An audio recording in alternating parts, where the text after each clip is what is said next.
So till now we have seen that the flat panel display is of two types, that is emissive and non-emissive. Under non-emissive the example was liquid crystal display LCD, which we studied earlier. Now under emissive, different kinds of flat panel displays were there. The plasma display panel was there, thin film electroluminescent display was there, then light emitting diode LED display was there, and so on. So one by one we will study this. So the first thing is, since you people are studying computer graphics, you people are not studying the interactive computer graphics. So this is the introductory chapter or introductory topics under module 1, and we will be emphasizing only on what are the meaning of these terms, and on a broader aspect, like on the outline, what are the working principle. We will not get very deep into exact finer details. Okay, so a plasma display panel is recently often used as a flat display, because a plasma display panel has an advantage that it is thin and it can be readily applied to a big screen. So it has a broader viewing angle and it has a high response speed. So this type of flat panel systems are common to large TV displays, that is 30 inches or 76 centimeter minimum or larger. So the PDP, it is used as a full color display device, and it has received great attention due to its large display area, particularly for the application on big size TVs or outdoor bulletins. So in comparison with the LCD, the PDP structure is simpler and it is more thinner, and therefore it is easily to achieve as a large screen device. So when compared with LCD, the PDP has a faster motion display and a wider viewing angle, and ease of manufacturing a large panel and higher quality is there. So we can get a much larger in size, much thinner in size than the LCDs, much of good higher qualities. Now there is a bit difference in the working procedure. In LCD, what we have seen, the screen, behind the screen there were several sheets. LCD falls under the category of emissive display, which used optical effects, that is light from an external source, which can be sunlight or light can be an external source, natural light. It will come from the outside, it will get reflected through the screen, behind the sheets it will pass. At the last there is a reflective display panel. From there it will again get reflected back to the eyes of the viewer. So the concept of reflection of light was there, that is light coming from an external source will get reflected and will go back to the viewer. This concept was there in non-emissive display, that is LCD. But in under emissive display, that is under PDP, there is a gas discharge panel in which images are displayed according to the phosphor that emits light by being excited by the UV rays, which are generated by the gas discharge. So in a plasma display panel, the UV rays generated by a gas discharge is excite the phosphors and cause them to emit light for colored display.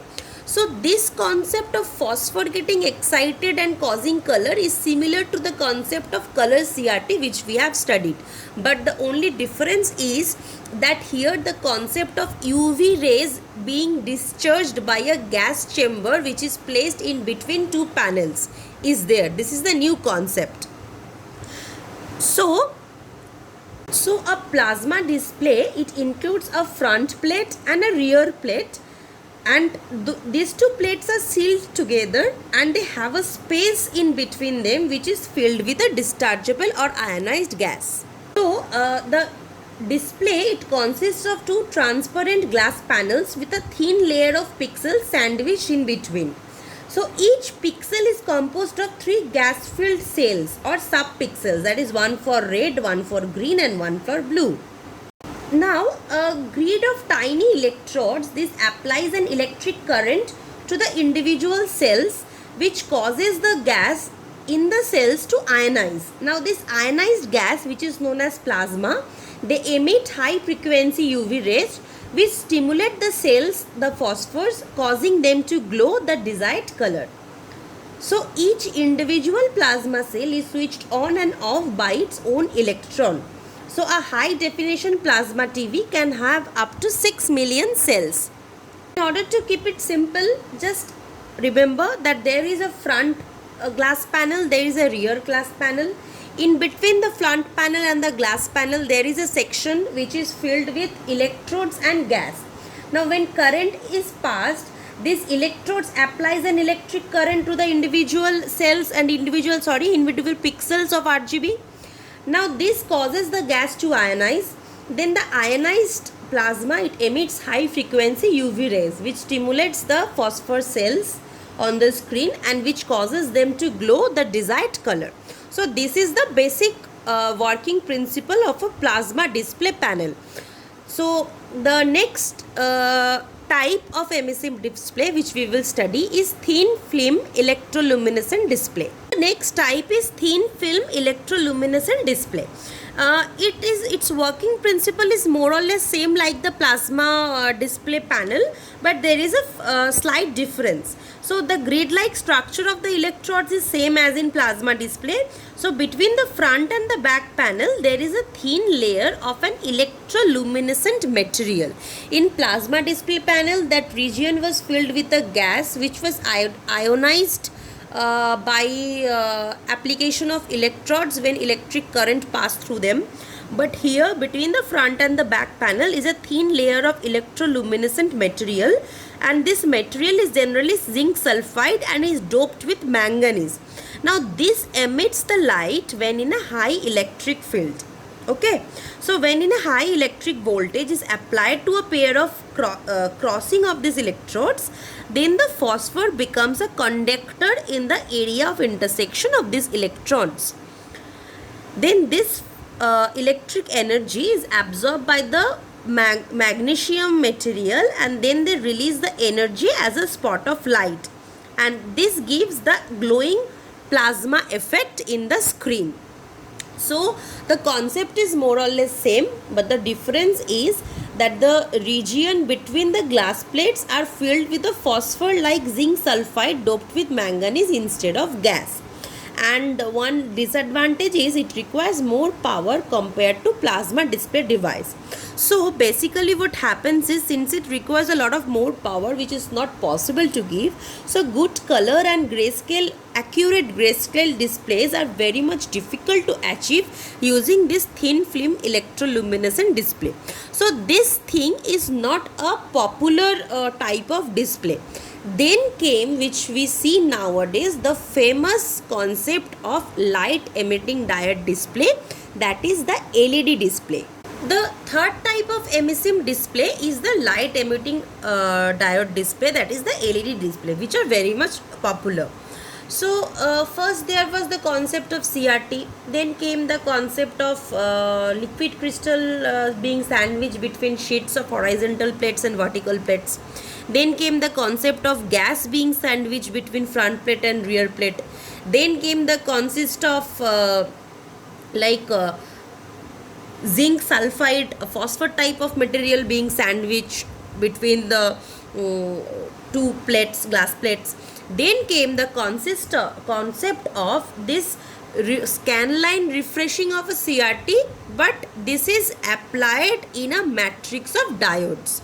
So by diode I mean these are the concepts of PN junction diodes, like which we have studied in digital electronics.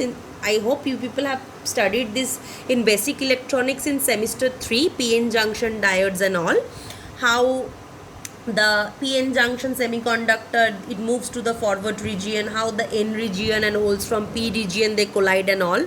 So those things I won't be elaborating those.